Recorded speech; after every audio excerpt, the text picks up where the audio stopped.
Reggie here, and I want to welcome you to another one of my videos. In this video, we are going to take a look at a couple of comics that you may already have in your comic collection that potentially you want to send in to have graded.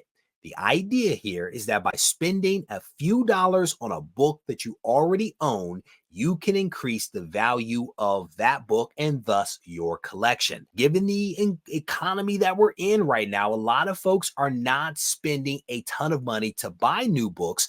And so this video series is really about investing a few dollars in what you already own to increase the value of that thing. And so we're going to look at a couple of cool books. We're going to talk through the rationale and where you might want to draw the line on send it or not send it. And at the end of the day, you're going to have to use your judgment to evaluate your book and make a decision for yourself.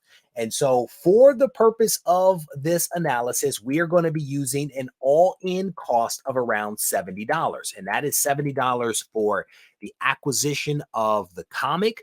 And you'll have to make the adjustment there, right? The acquisition of the comic, the cleaning, the pressing, the grading, and the shipping to and from. We are assuming that it's an all-in cost.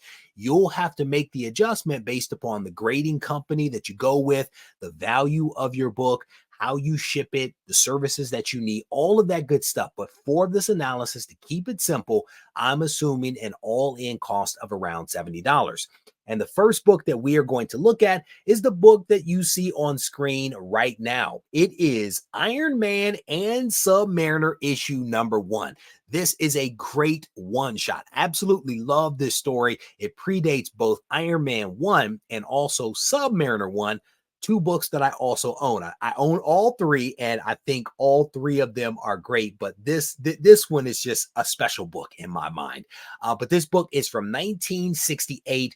And again, if you have it, this is a cool book to have. Almost in any grade, it's a great book to have. But the question becomes, where do you make the decision on sending this book or not? That's what we're going to get into. Again, comicspriceguide.com is the sponsor of this video. We're going to be using their data for the purpose of this analysis. And part of the reason for that is because they give us in column 1 the condition, in the middle column they give us the raw book value, and in the last column the graded book value. So this is a great way to figure out, what these comics and collectibles are worth. And so where do you draw the line with this book?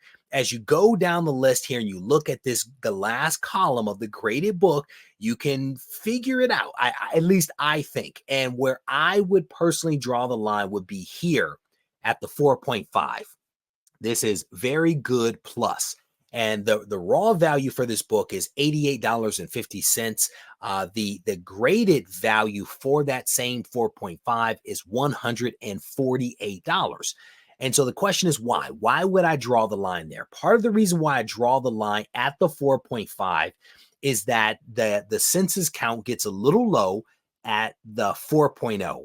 And with a lower census count, you tend to have fewer sales. That's part of the reason why I struggle with going to the 4.0, even though its value is $135. The softness of the data and thus the sales gives me pause, right? I feel a little more comfortable at the 4.5, very fine, where the value of this book is $148. The census count is a little bit larger. I have comfort there. You'll have to find out where your comfort level lies. But if you have this book, pull it out, take a look at it, give some thought to, is this a book that with a clean and a press could come back at least at a 4.5 or higher? Ideally, you want higher because you can see the value of that, right? If you have a 7.0, this book is going for $250. If you have a 9.0, this book is going for $660, which is a nice amount of money. So take a look at your book, look for those spine ticks, look for those rounded corners and other types of defects, look for the pressable defects and the cleanable defects, because again,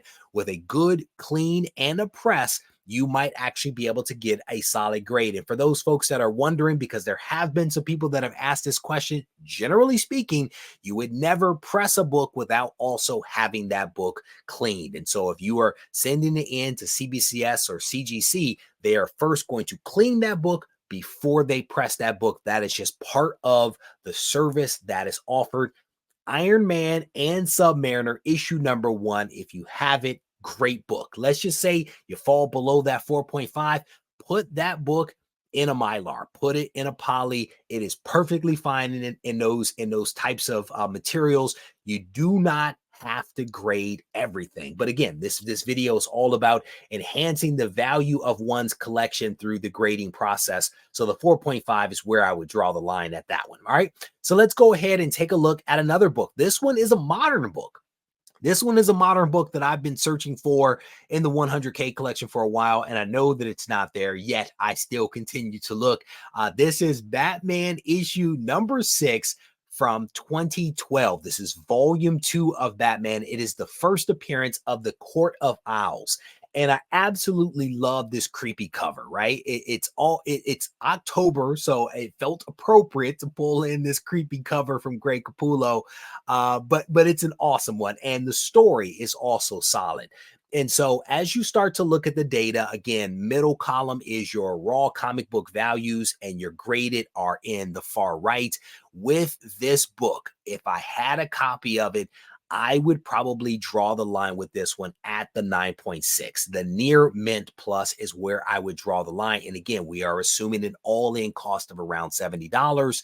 The value at 125, I feel, has enough cushion there for me to adjust for fluctuations in value, which is something that always happens with comics.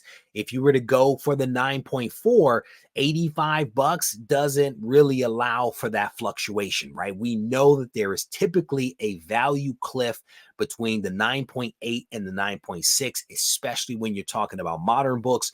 So being in that 9.6 plus is kind of sort of where you want to be. If you start talking about 9.4, 9.2, you have some variability there with how that value is going to swing, and it makes me uncomfortable. It really does. If I paid $70 for this all in, and the value, it came back at a 9.4 and the value was $85, that's just not enough cushion there to make me feel comfortable. So that's why I'm drawing the line at the 9.6. And again, it's a great book. You know, if you don't have a 9.6 or higher, as you look at the spine ticks in the corners and other defects that may be present, that is perfectly fine. It's still a great book.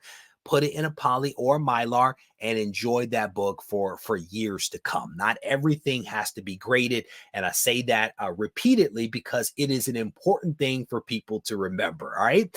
Let's go ahead and look at another comic. This one is to some degree or another similar to the first one that we looked at.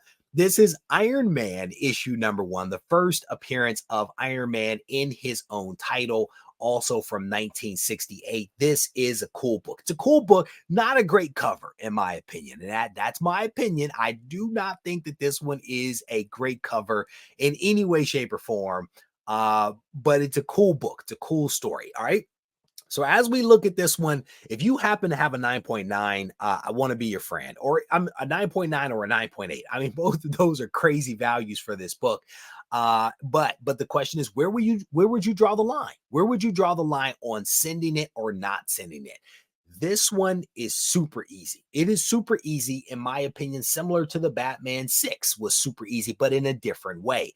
As you go down the third column here, you see that the values of this book are relatively high as you go down the list. I mean, you're looking at a 1.0 that is still going for $250, a 0.5 that is still going for $240, right? That is still a decent amount of money, to be honest with you.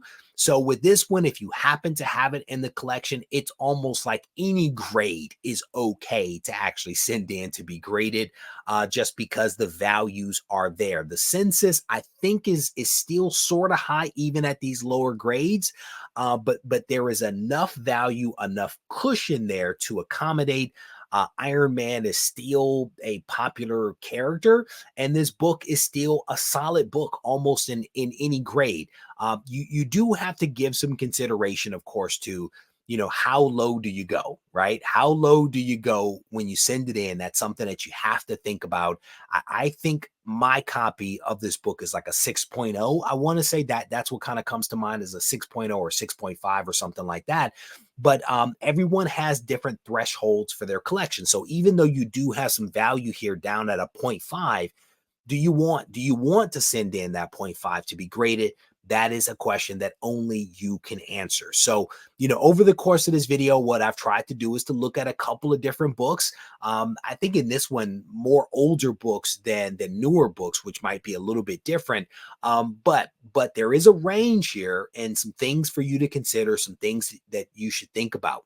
If you have some comics in your collection that you're thinking about sending in to be graded and you want me to maybe give you an opinion on it, sound off in the comment section. Let me know what books you are thinking about sending in, and maybe your book will be featured in the next video that I do. If you enjoyed this video, I want to encourage you to go ahead and give it a thumbs up. And if you haven't subscribed to the channel, I want to personally invite you to go ahead and do that now. If you want to reach out to me, feel free to do that on Instagram at Regie Collects. Take care. This thing on? Mic check. I just want to make sure y'all can hear me clearly. Yo, should you practice art, or should art be your practice? I had a question, so I asked it. Not to anyone specifically, but to my inner God, the one that's gonna be a master, the one that's more than a rapper, the one that's an educator, the one that seeks enlightenment. He travels with concepts, he's got the mindset expansive. He understands that his time combined with travel and concepts makes his mind convex. Sort of like when you look at a brain scan, straight off meditation, we was concaving until we had that eternal dialogue that created our dialect. Now we in distinct rooms with pure souls having them conversations, synergy and combinations. You fly and we waiting, Indian style in the gold.